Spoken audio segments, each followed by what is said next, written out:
رسول اللہ صلی اللہ علیہ وسلم نے کہا، دجال کا ایک ید لمبا ہوگا دوسرے سے۔ ناظرین، ہم انسان ہیں تو جب لفظ ید آتا ہے تو فوراً ہمارے ذہن میں ہمارے ہاتھ کا نقشہ ظاہر ہو جاتا ہے اور ہم ید کے معنی ہاتھ کے لے لیتے ہیں، لیکن عربی میں ہاتھ کو ید نہیں کہتے، بلکہ عربی میں ید کہتے ہیں ایسی قوت کو جس سے کچھ کیا جا سکے۔ اگر یہ لفظ عالم مادہ کے لیے استعمال ہوگا تو اس کے معنی ہوں گے ایسا آلہ جس میں قوت ہوتی ہے اور جس سے کچھ کیا جا سکے، کچھ بنایا جا سکے۔ اسی وجہ سے انسان کی ذات میں ایسے آلے کو ہاتھ کہا جاتا ہے۔ رسول اللہ صلی اللہ علیہ وسلم نے کہا، دجال کا ایک آلہ جس میں وہ خصوصیات، وہ صلاحیتیں ہوں گی جو خصوصیات، جو صلاحیتیں انسان کے ہاتھ میں ہوتی ہیں، یعنی جس سے کچھ پکڑا جا سکے، جس سے کوئی کام کیا جا سکے، وہ لمبا ہوگا دوسرے کی نسبت۔ یعنی دجال کا ایک آلہ تو لمبا ہوگا اور دوسرا آلہ اس سے چھوٹا۔ آج ہم اپنے ارد گرد نگاہ دوڑائیں، اپنے ارد گرد غور و فکر کریں، کیا ایسی مخلوقات موجود ہیں؟ کیا انسان کی خلق کردہ ایسی مخلوقات موجود ہیں جن میں بالکل وہی صلاحیتیں، وہی خصوصیات پائی جاتی ہیں جو صلاحیتیں اور خصوصیات انسان کے ہاتھ میں پائی جاتی ہیں؟ تو حیران کن طور پر ایسی لا تعداد مخلوقات ہمارے سامنے آ جائیں گی، جیسا کہ آپ ان تصاویر میں دیکھ سکتے ہیں۔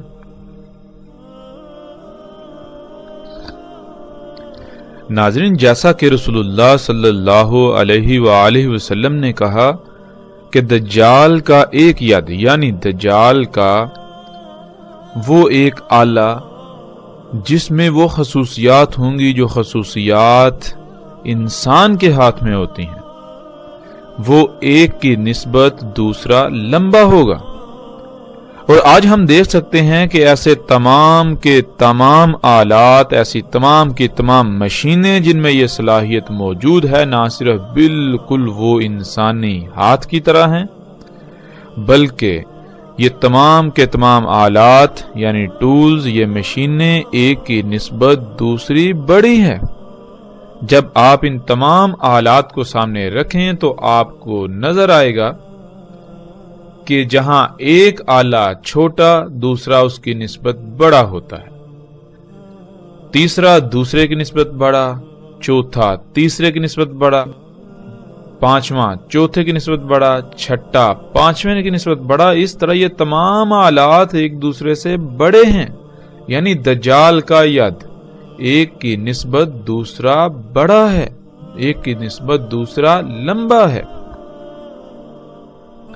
اسی طرح سکرین پر نظر آنے والی یہ مشینیں، ان کو آپ دیکھ سکتے ہیں کہ ایک چھوٹی، دوسری پہلی سے بڑی، تیسری دوسری سے بڑی، چوتھی تیسری سے بڑی، پانچویں چوتھی سے بڑی، چھٹی پانچویں سے بڑی، اس طرح بالترتیب ایک دوسرے سے بڑی ہیں۔ تو یہ ہے ناظرین دجال کا ید، یہ طرح طرح کی مشینیں جن میں وہ تمام خصوصیات پائی جاتی ہیں جو خصوصیات انسانی جسم کے ہاتھ میں پائی جاتی ہیں۔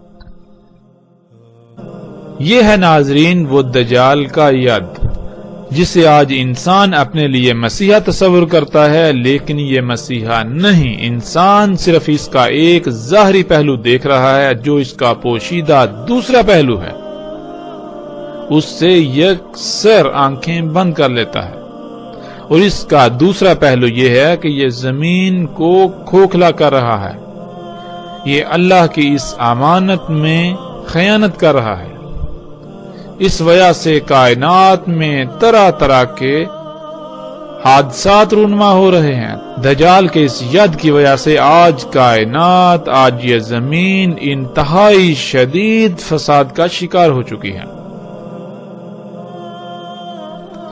رسول اللہ صلی اللہ علیہ وسلم نے کہا، دجال کا ایک ید لمبا ہوگا دوسرے سے۔ ان سے جو لمبا ہوگا وہ سمندر کی گہرائی میں چلا جائے گا، پاس پہنچے گا کھدائی کر کے اس کی نچلی سطح میں۔ یعنی دجال کا ایک ید جو لمبا ہوگا وہ سمندروں کی گہرائیوں میں داخل ہوتے ہوئے، غوطہ زن ہوتے ہوئے، سمندروں کے اندر سطح زمین کو کھود کر اس میں سوراخ کرتے ہوئے، اس کو پھاڑتے ہوئے اس کی گہرائیوں میں جائے گا، اور گہرائیوں میں جا کر کچھ پکڑے گا، کچھ باہر نکالے گا۔ آج ہمارے اوپر یہ فرض بنتا ہے کہ ہم اپنے ارد گرد غور و فکر کریں، کیا ایسے آلات جن میں ایسی خصوصیات، جن میں ایسی صلاحیتیں پائی جاتی ہیں، جو خصوصیات و صلاحیتیں انسان کے ہاتھ میں پائی جاتی ہیں، کیا ایسی مخلوقات وجود میں آ چکی ہیں؟ کیا ایسی مخلوقات بالکل وہ کر رہی ہیں جس کی خبر رسول اللہ صلی اللہ علیہ وسلم نے دی؟ اور جب ہم غور کریں تو انسان دنگ رہ جاتا ہے، جیسا کہ آپ ان تصاویر میں دیکھ سکتے ہیں۔